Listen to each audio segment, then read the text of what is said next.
Volume 1, Chapter 20, 28th of March, 1944. From Jerusalem to Zacharias' house. We are in Jerusalem. I know the town very well by now, with its streets and gates. The first thing Mary and Joseph do is to go to the temple. I recognize the stable where Joseph left his donkey on the day of Jesus' presentation in the temple. Also now he leaves the two little donkeys there, after feeding them, and then he goes with Mary to worship the Lord. When they come out, they enter a house which apparently belongs to people they know. They take some refreshment there, and Mary rests until Joseph comes back with a little old man. This man is going your way. You will not have to travel a long way by yourself to get to your relatives. You can trust him, because I know him. They get on their donkeys again, and Joseph goes with Mary as far as the gate. It is not the one they entered, but a different one, and they part there. Mary proceeds with the little old man, who is as talkative as Joseph was silent, and takes an interest in many things. Mary answers him patiently. In front of the saddle she has now the little trunk which Joseph's donkey had carried earlier, and she is no longer wearing the large mantle. Neither has she on the shawl, which is folded on the trunk, and she is really beautiful in her dark blue dress and white veil that protects her from the sun. How beautiful she is! The old man must be somewhat deaf, because Mary, who is wont to speak in a very low voice, had to speak loudly to make herself heard. And now he is tired. He has finished with all his questions and news, and is dozing on the saddle, led by the donkey that is familiar with the road. Mary takes advantage of this respite to collect her thoughts and to pray. It must be a prayer that she sings in a low voice, looking at the blue sky, with her arms crossed over her breast, while her face is bright and happy because of some internal emotion.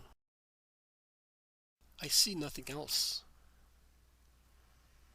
And even now that the vision is interrupted, as it happened yesterday, I am left with Mother near me, visible to my internal sight so clearly that I can describe for you the light rosy hue of her cheeks, not very chubby but gently soft, the bright red of her little lips, and her clear blue eyes sweetly shining between her dark blonde eyelashes.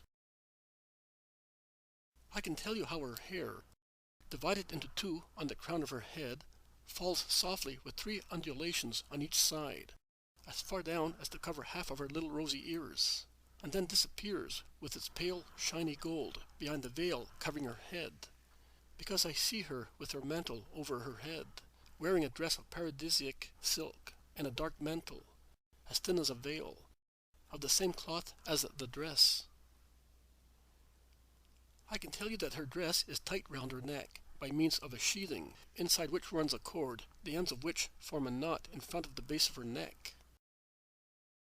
Likewise, her dress is gathered at her waist by a thicker cord, also of silk, hanging down her side with two tassels.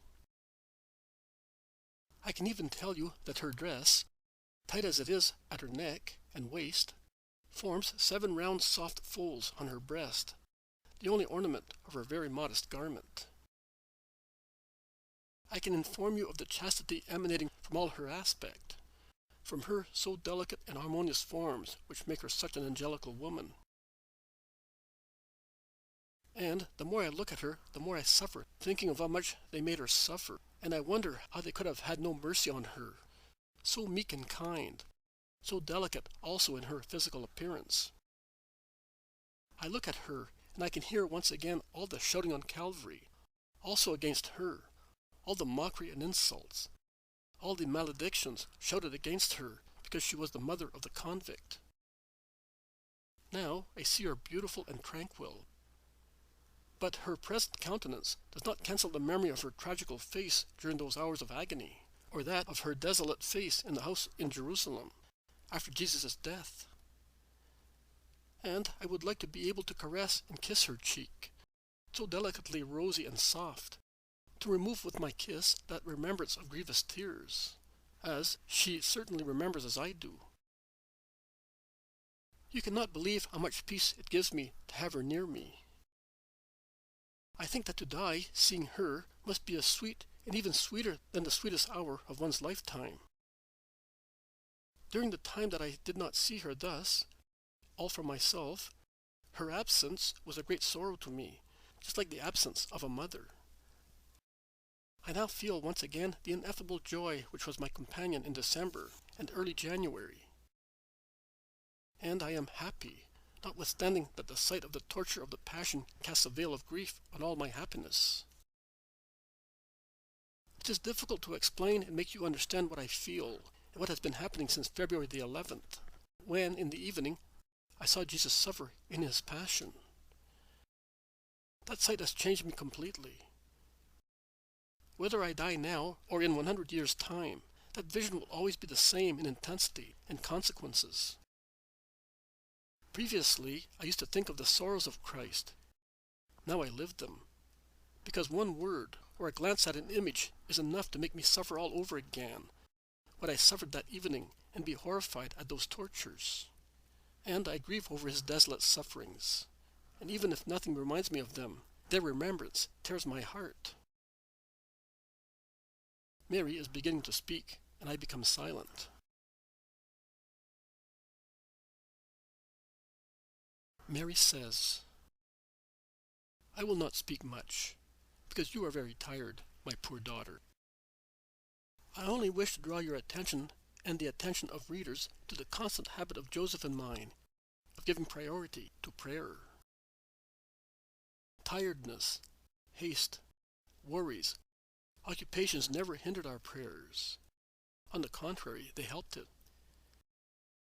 It was always the queen of our occupations, our relief, our light, our hope.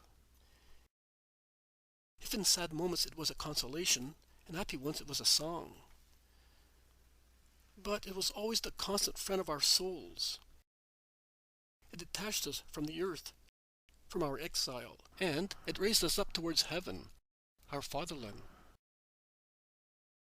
Not only I, who by now had God with me, and I had but to look at my bosom to worship the Holy of Holies, but also Joseph felt united to God when he prayed, because our prayers were a true adoration of our old beings, which melted with God by worshiping him and by becoming embraced by him.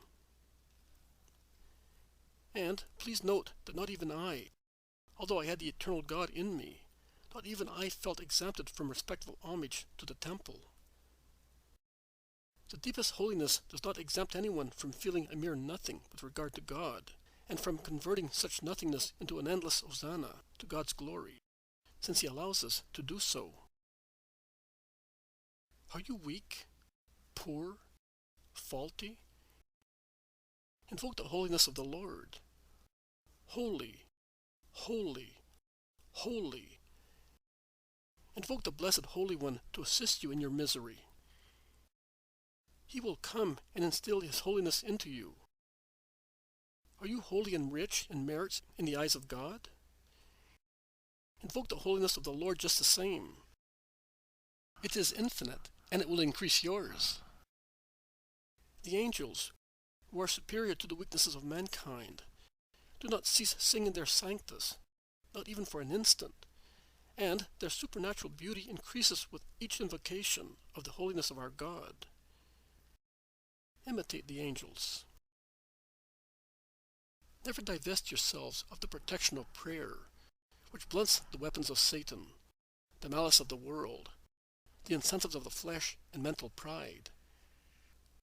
Never lay down this weapon, which causes heaven to open and pour out its graces and blessings. The world needs a shower of prayers to be purified from the sins that draw punishments from God. And since only few people pray, those few must pray as if they were many. They must multiply their living prayers to make up the necessary amount to obtain graces.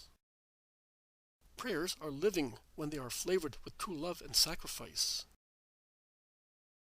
My dear daughter, it is a good thing, pleasing to God and meritorious, that you should suffer because of the sufferings of my Jesus and mine, in addition to your own. Your sympathetic love is so dear to me. But do you want to kiss me? Kiss the wounds of my Son. Dress them with the balm of your love. I suffered spiritually the pangs of the scourges, of the thorns, and the tortures of the nails and of the cross. And, likewise, I feel spiritually all the caresses given to my Jesus, as they are so many kisses given to me. And then, come. I am the Queen of Heaven, but I am always the Mother. And I am happy.